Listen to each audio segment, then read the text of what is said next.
controlling the effects from something like the Exponent hardware controller can add a whole new layer of fun to the game. With these knobs and buttons right here, you can control the effects that we were just going through. If you take a look on screen, you've got a button, a knob, and a button used to control the first effect. Well, right here on the Exponent, I've also got a button, a knob, and a button. And those happen to be mapped directly to those knobs and buttons on the effect. So pressing this button right here is going to turn the effect on. You can see the button lights up and this effect becomes active on screen. This knob is then the wet-dry mix for the effect. This knob controls the parameter, which in the case of the repeat is the repeat size. And then this button right here engages the button which for the repeat is the reseed. So with this music running, I can control the effect from these buttons right here.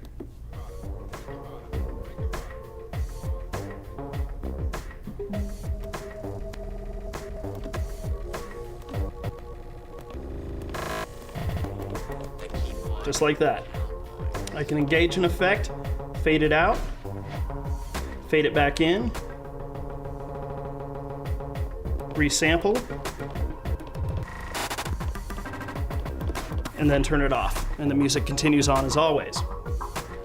Now if I load a effect into the second slot, like maybe the strobe, these knobs will then control it.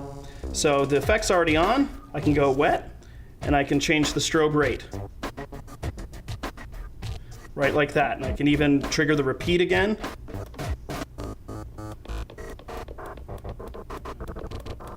And then turn them both off. Okay, so with these 4 knobs and buttons, I'm able to control the first 2 effects.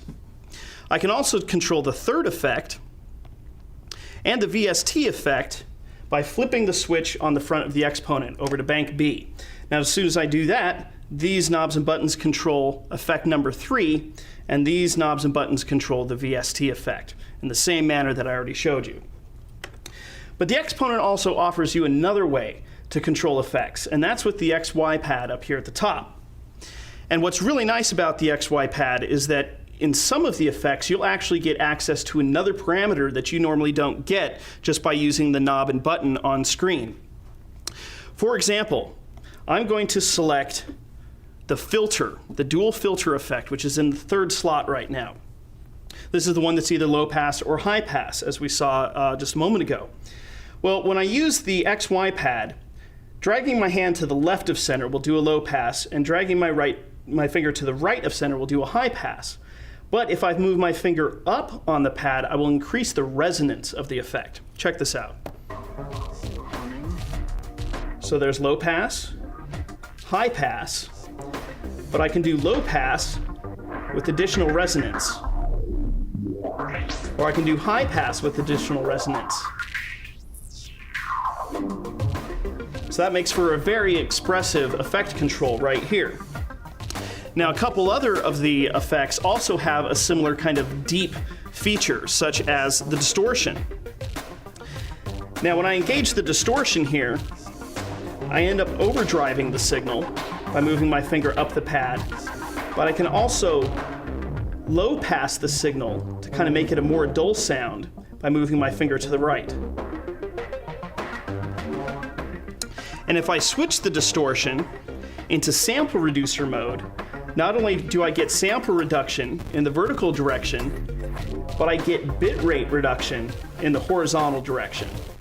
So both bit reduction and sample rate reduction, super nasty lo-fi effects right here, just by dragging my finger across the pad.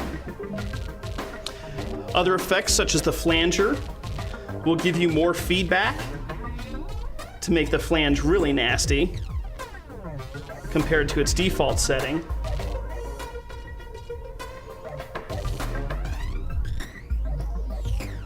And the phaser works the same way.